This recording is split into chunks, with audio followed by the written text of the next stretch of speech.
Bonjour, c'est Johan de la Révolution des leaders. J'ai commencé ma carrière de jeune actif dans le domaine de l'environnement en tant qu'ingénieur spécialisé dans la pollution des sols et des nappes souterraines.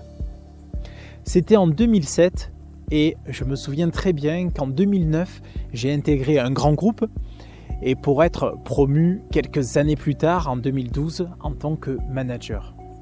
Il faut savoir que dans la plupart des grandes entreprises, les promotions sont généralement en relation avec l'obtention de bons résultats, que ce soit au niveau production ou commercial, et c'était mon cas.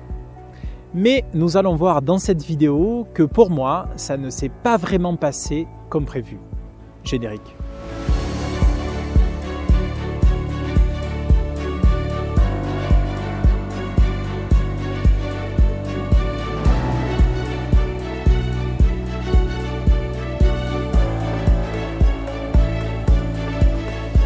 Quand on m'a donné les clés de la boutique en 2012, j'avais pour simple instruction, voilà, ce que tu parviens à faire seul, fais-le avec une équipe.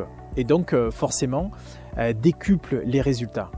Évidemment que le sentiment général qui se dégage à ce moment-là est un sentiment de fierté et une envie de réussir. Au final, c'est un petit peu l'aboutissement d'années de bons résultats en qualité d'ingénieur.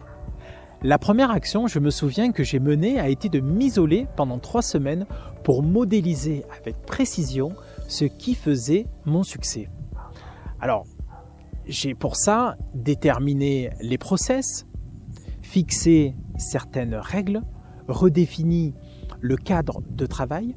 Mon intention, conformément aux instructions, était de dupliquer le modèle à l'équipe tout entière. Quand j'ai réuni mon équipe pour une présentation, alors je me souviens très bien, c'était le 11 septembre 2012, j'étais à Lyon et il y avait 9 ingénieurs, à la fois marseillais et lyonnais, réunis dans la salle de réunion.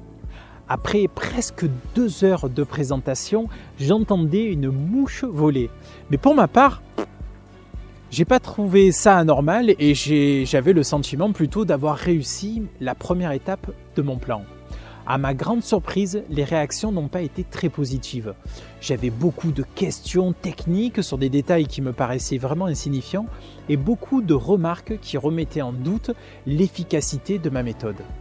Malgré ce relatif échec, je ne me suis pas laissé trop perturber et grâce à mon intime conviction qu'une fois mon plan à l'œuvre, l'équipe allait rapidement voir les premiers résultats positifs et donc du coup ma conviction était qu'ils allaient être pour le coup convaincus de l'efficacité des process et du cadre.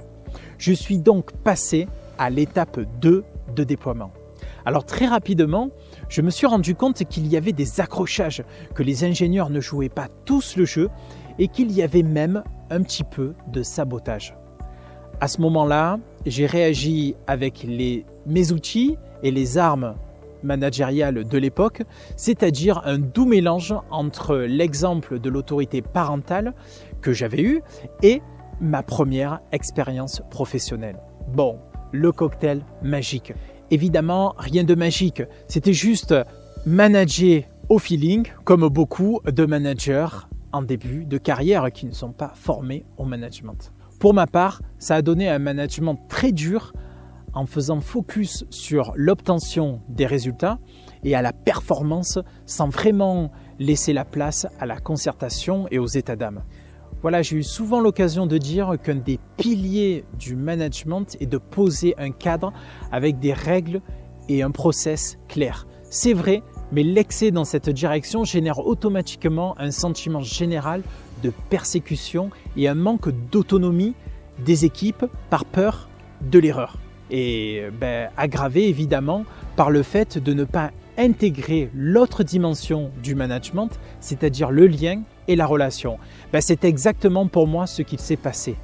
La conséquence à très court terme, c'est que j'ai dû travailler 2 fois plus pour combler les lacunes et faire face à l'absence d'autonomie de mes collaborateurs. Je vais vous raconter la suite de ce qui s'est passé dans une prochaine vidéo. Mais en tout cas, il y a à présent 2 grandes leçons à retenir de cette expérience. Premier point, attention au management, au feeling, c'est qui tout double. Donc bon, si vous avez, comme on dit, une tête bien faite, ça peut marcher, mais gardez en tête que vous allez naturellement appliquer la forme d'autorité que l'on vous a apprise plus jeune. Et ce n'est pas forcément la bonne méthode. Le deuxième enseignement est une conséquence à plus long terme. Comme vous pouvez l'imaginer, après, je me suis beaucoup formé et j'ai appris énormément de choses, notamment sur les erreurs que j'avais commises par le passé. Mais hélas, malgré les efforts que j'ai pu faire par la suite, il reste toujours une trace indélébile de vos premiers pas. Et c'est très très dur de faire oublier ça à l'équipe et de passer à autre chose. C'est hélas injuste et ingrat, mais vos premiers pas vous suivent, donc vraiment soignez vos premiers pas et faites en sorte de faire une bonne première impression. Je vous dis à très bientôt pour d'autres partages et d'ici là, gardez le cap. Ciao!